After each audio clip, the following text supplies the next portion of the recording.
Following back-to-back national championships, UConn rewarded head coach Dan Hurley with a massive $50 million contract. That massive figure immediately raised eyebrows. Historically, UConn's athletic department has required tens of millions of dollars in state subsidies every year just to keep the lights on. This contradiction is playing out across the internet. People are demanding to know how a state school, supposedly burdened by debt, can afford to pay a basketball coach like a Wall Street CEO.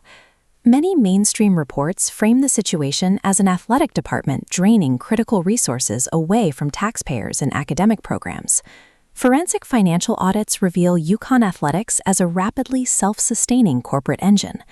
UConn's athletic deficit serves as a calculated, leveraged investment designed to capture private wealth. To understand the strategy, we have to look at the baseline. In fiscal year 2022, UConn athletics required over $46 million in direct institutional support from the state. This line graph tracks that state funding. You can see a massive drop right here between 2022 and 2023. Those state subsidies plummeted by 35% in a single year. Now look at the department's own income on that same chart. As the state money falls, self-generated revenue explodes, crossing the subsidy line and ultimately hitting $67.2 million by 2025. The first driver behind this surge is ticket sales. Consecutive national titles translate directly into massive spikes in direct game day revenue. The second major driver is private philanthropy. Between fiscal years 2019 and 2023, total financial commitments from private donors doubled. Third, they locked in highly lucrative external contracts, including a new Big East media rights deal and a 10-year, $46 million apparel renewal with Nike.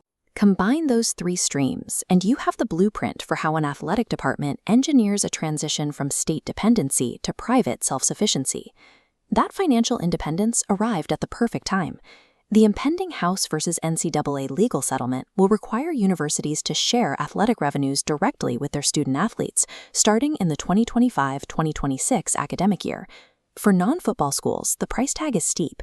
Fielding an elite Big East basketball roster will now cost an estimated $8 million annually in revenue sharing. Power conference schools can fund those rosters using massive television payouts generated by sprawling football stadiums like this one. UConn doesn't have that option. Much of the public confusion comes from mixing up revenue sharing with NIL, or name, image, and likeness money. NIL funds come entirely from private collectives and third-party sponsors, keeping the university's actual balance sheet protected. But the new revenue sharing comes directly from the school. Because UConn surged its self-generated revenue and expanded its private donor base, they can cover that new $8 million roster cost without draining the university's academic budget. UConn's proactive financial restructuring effectively future-proofed their basketball dynasty against these rising costs, which brings us back to those original state subsidies. The Connecticut state government treats this money as seed funding. This chart shows the return on that investment.